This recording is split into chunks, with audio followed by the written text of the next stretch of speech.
I gave you my heart.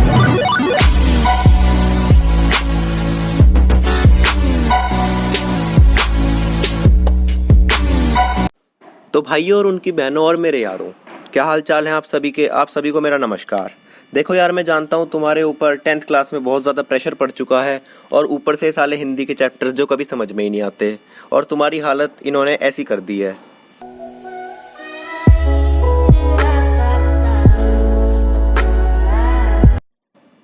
मैं जानता हूँ कुछ बच्चों को तो मतलब ऐसा होता है कि चैप्टर्स पढ़ने का बिल्कुल ही मन नहीं करता, वो शुरू ही नहीं करना चाहते।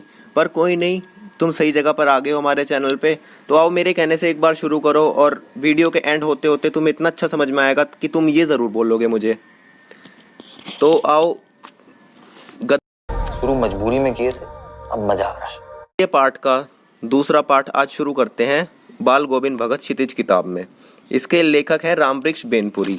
तो कहानी कुछ ऐसे शुरू होती है, जो लेखक हमें बता रहे हैं। बाल गोविंद भगत मंझोले कद के गोरे चिट्टे आदमी थे। चेहरे पर चमकती सफ़ेद दाढ़ी थी। कपड़े बहुत कम पहनते थे और सिर पर कनफटी टोपी पहनते थे। जाड़े में काली कंबली पहने रहते थे। माथे पर राम नंदी चंदन सुशोभित रहता था, परंतु फिर भी वे गृहस्थ थे, घर गृहस्थी चलाने वाले इंसान थे। लेखक ने उनके पुत्र और पतोहू को देखा था। पतोहू यानी बेटे की बहू को। थोड़ी बहुत खेतीबाड़ी भी थी और उनका एक मकान भी था। बाल गोविंद भगत खेतीबाड़ी करते हुए भी साधु थे। वे साहब को मानते थे। साहब यानी कबीरदास जी। कभी झूठा व्यवहार नहीं करते थे, सदा साफ बोलते थे और किसी की कोई चीज़ नहीं लेते थे।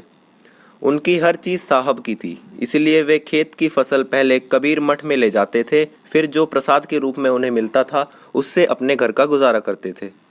लेखक बाल गोविंद भगत के मधुर गीतों पर मुग्ध थे, बड़े आकर्षित होते थे उनके गीतों पर। आषाढ़ की रिमझिम वर्षा में जब सब लोग पानी से भरे खेतों में लथपथ होकर धान रोप रहे थे, बाल गोविंद भगत अकस्मात होकर गा रहे थे। वह कीचड़ में लथपथ होकर एक एक पौधे को पंक्ति से रोपते चले जा रहे थे। साथ ही उनकी भक्ति का स्वर और ऊंचा होता जा रहा था। उनके संगीत से बच्चे झूम उठते थे। महिलाएं गुनगुना रही थी। हलवाहों के पैर ताल से उठने लगे थे। हलवाहों यानी जो वृक्षारोपण खेतों में कर रहे थे। सब और उनके संगीत का जादू छा गया था। एक इतना अच्छा वातावरण बन गया था, बहुत मधुर वातावरण बन गया था उनके संगीत से। भादों की अंधेरी रात में भी झिल्ली की झंकार और मेंढकों की टरटर के बीच भगत जी की खंजड़ी डिमक डिमक बज उठती थी। वे गाते थे, गोदी में पियावा चमक उठे सखिया, चीखूं उठे ना। सारा संसार जब सोया रहता था तब भगत जी गाते थे, तेरी गठड़ी में लागा चोर मुसाफिर जाग जरा। कार्तिक महीना शुरू होता ही फागुन तक भगत जी की प्रभातियां शुरू हो जाती थी। वे सुबह सुबह सवेरे 2 मील दूर जाकर नदी स्नान करते थे तथा गांव के बाहर खंजड़ी बजाकर गाने टेरने लगते थे। एक दिन घोर कांपती सर्दी में भी भोर के समय लेखक ने उन्हें गाते बजाते नाचते देखा। वातावरण भोर के रहस्य से ढका था। बाल गोविंद भगत मुंह से लगातार भजन गा रहे थे। वे मस्त होकर खड़े हो जाते थे। कपकपाने वाली सर्दी में भी उनके सर पर माथे पर पसीना आ रहा था। गर्मियों की सांझ को उनके घर में उनके कुछ प्रेमी और आ जुटते थे। तब खंजड़ियों और करतालों की भरमार हो जाती थी। उनकी प्रेमी मंडली भी उनके पीछे पीछे गीत दोहराने लगती थी। धीरे धीरे भगत जी नाचने लगते थे। उनके साथी भी नृत्यशील हो जाते थे। आंगन में संगीत और नृत्य छा जाता था। बाल गोविंद भगत की संगीत साधना का उत्कर्ष तब देखा गया जब उनका बेटा मरा। उनका बेटा सुस्त और बोदा सा तो था ही, इसलिए भगत जी का उसका विशेष ख्याल रखते थे। एक दिन वह चल बसा। लोग उसके घर पहुंचे। लेखक ने देखा कि भगत जी का बेटा सफ़ेद कपड़े में ढका हुआ है। कुछ फूल और तुलसी दल उसके सिरहाने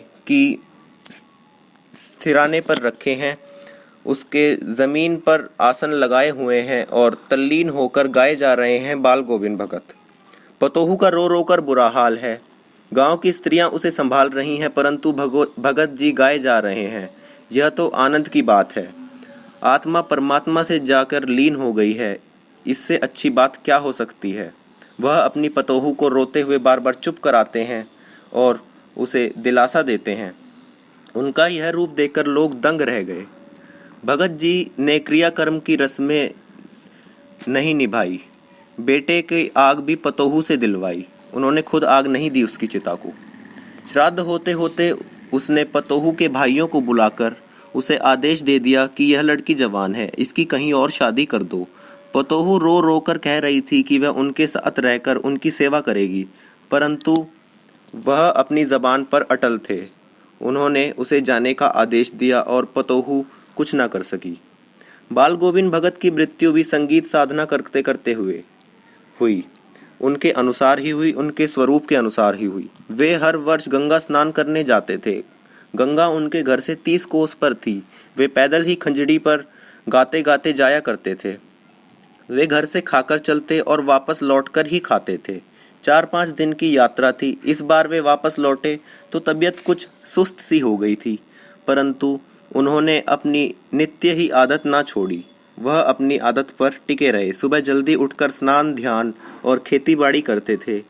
लोगों ने उन्हें आराम करने के लिए कहा, परंतु वह हंसकर उस बात को टाल देते थे। उस संध्या भी उन्होंने खूब गाया, परंतु अब लगता है जैसे धागा टूट गया हो। भोर हुई तो बाल गोविंद भगत नहीं रहे थे। तो भाई ये था बाल गोविंद भगत पाठ का सार। आशा करता हूँ आपको वीडियो पसंद आई हो। लाइक करें, शेयर करें और नीचे कमेंट कर बता दें और किस पार्ट में आपको दिक्कत है। मैं उस पार्ट पर और वीडियोस लेकर आऊँगा। तब तक के लिए जो लाल बत्ती होती है सब्सक्राइब बटन की चैनल के नीचे, उसे दबा दो और उसके बगल में जो घंटा है उस पर चाहे चाय फेंक के मारो या चाय का पूरा कप फेंक के मार दो, मुझे फ़र्क नहीं पड़ता। बस क्लिक हो जाना चाहिए ताकि हमारी सारी वीडियो सबसे पहले आप तक पहुँचे। Tata, bye bye. मिलते हैं अगली वीडियो में।